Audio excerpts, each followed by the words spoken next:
So after 3,000 papalitan na natin yung rear tire. Yung brake pads parang makapal pa naman sa likod. Actually sa likod talaga yung madaling mapudpud. So far okay pa naman.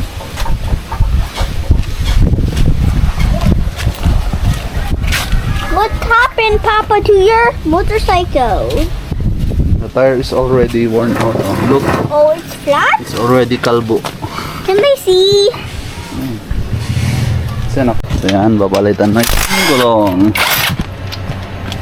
You scared me.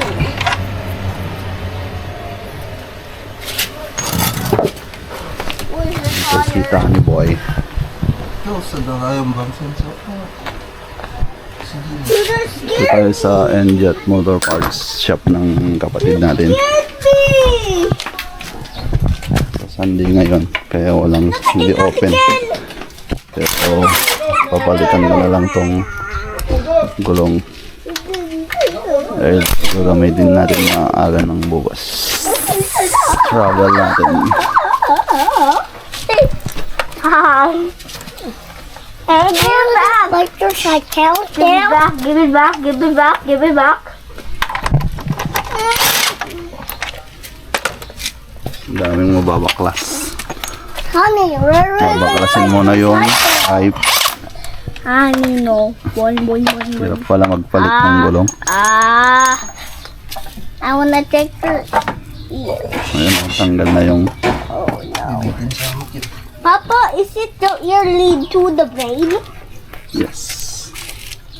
Give it back, give it back, give it back, give it back, give it back. Side mo kami. Hindi ko naka-open mo, Jay, ko ano, side stand na. Come here, Tom.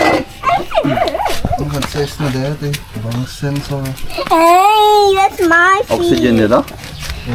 Hey, bye. What did you do?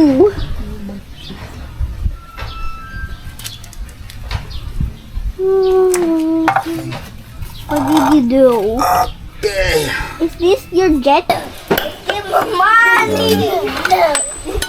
Kailangan ba lang lagyan ng stopper yung gulong. Give me money. Give me money. Para hindi sumabay sa Okay, socket. give me money. Socket wrench. I love your money. Ano to? 600,000 money. Pahit ka doon pa yun. Yung arm na? Ikaw mo yan. Dati nung mo ikatanda ta. Dami palang tatanggalin. Pati yung swing arm. Uli yan. So, Hirap pala magbaklas nito.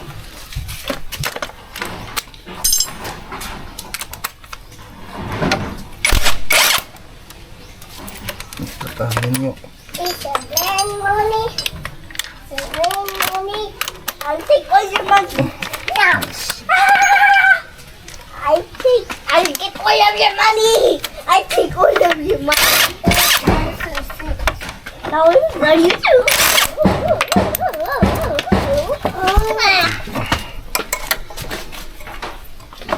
Boom, boom, boom, boom, pop.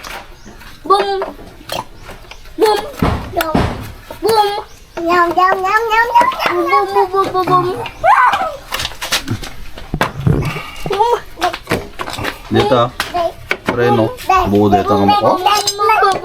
May Ay, clip may na. cut tayo. Yung caliper. So, hindi pala basta-basta magbaklas nito.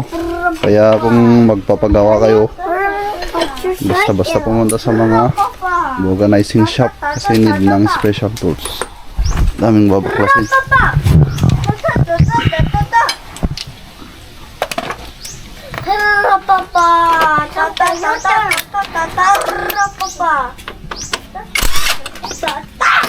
Tanggal na yung caliper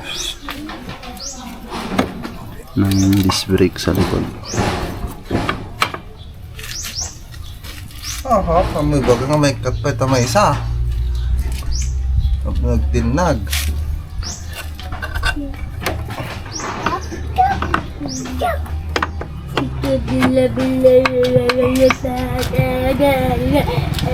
may isa eh.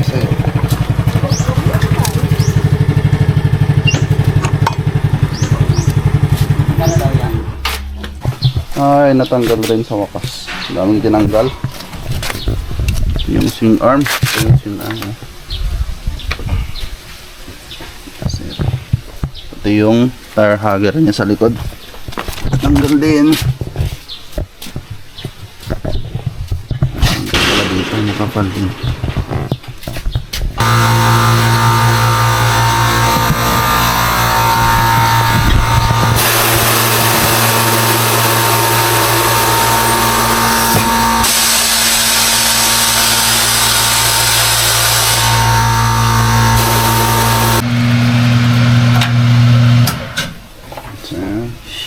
Yes, that tanggal agad ang gulong.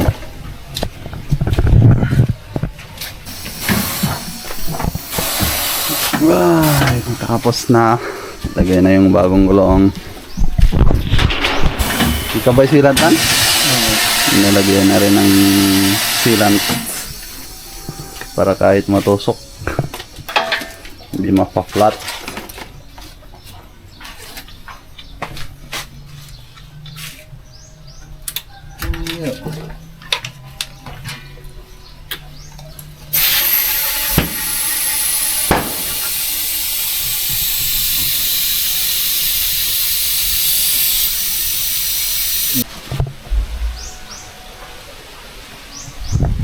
Ito palang malaking compressor na to. Siya pala yung malalagay ng hangin dito sa tire changer. May pressure. Kala ko ganito lang. Andyan na mismo. Dito pala ng compressor para gumana.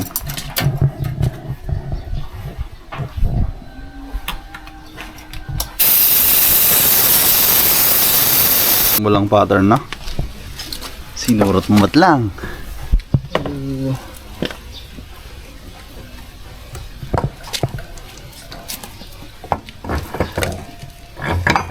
Grabe.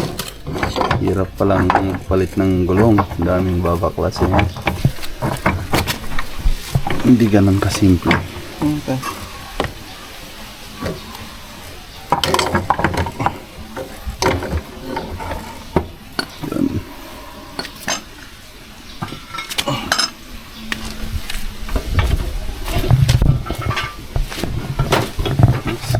Swing arm.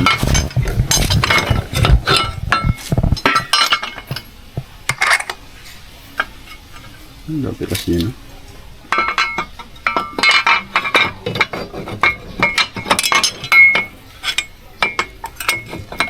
Mampunas mo?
Kaya naibalik na rin yung muffler.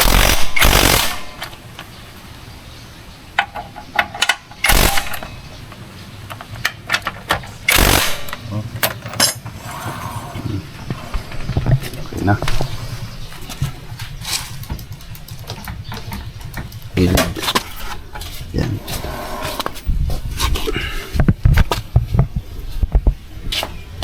Ito na lahat. Ito na yung bagong gulong natin. Yan.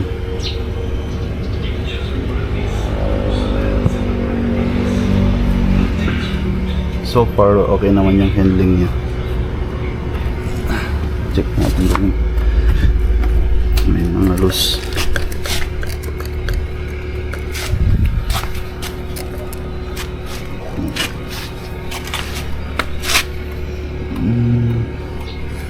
So yan. Saset na lang natin dito para diamond tire natin. After 300 kilometers na usage. Yan.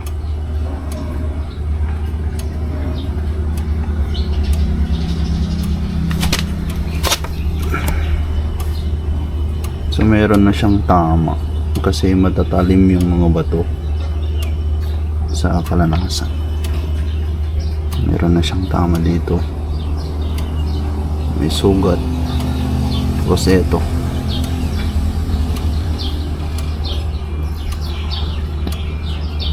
Mukhang okay. Hindi naman siya tumagos.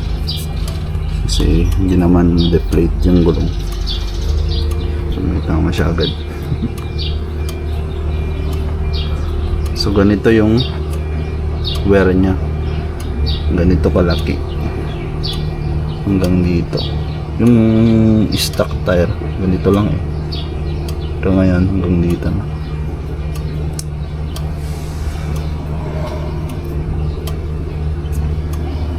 So gagamitin pa rin natin kahit may ganon, may hiwa siya. Kasi sayang naman kung pupilitan agad.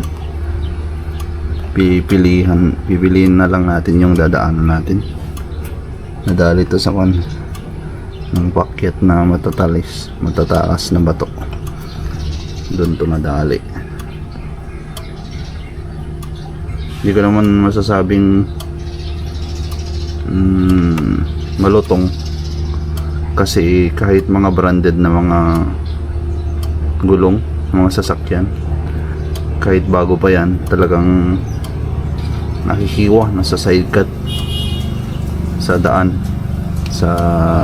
daanan namin sa bundok going to Kalanasan. Hindi talaga maiwasan kasi matatalim talaga yung mga bato.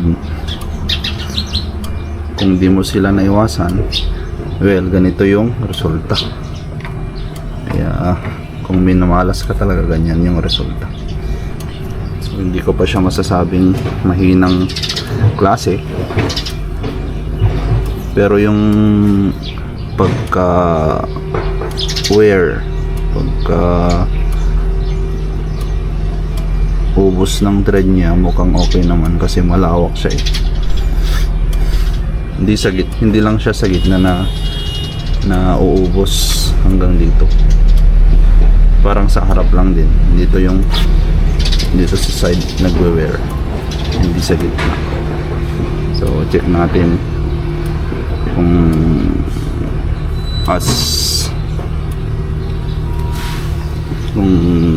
check natin kung ilan na abutin ito, kung ilang kilometro. Tapos update tayo.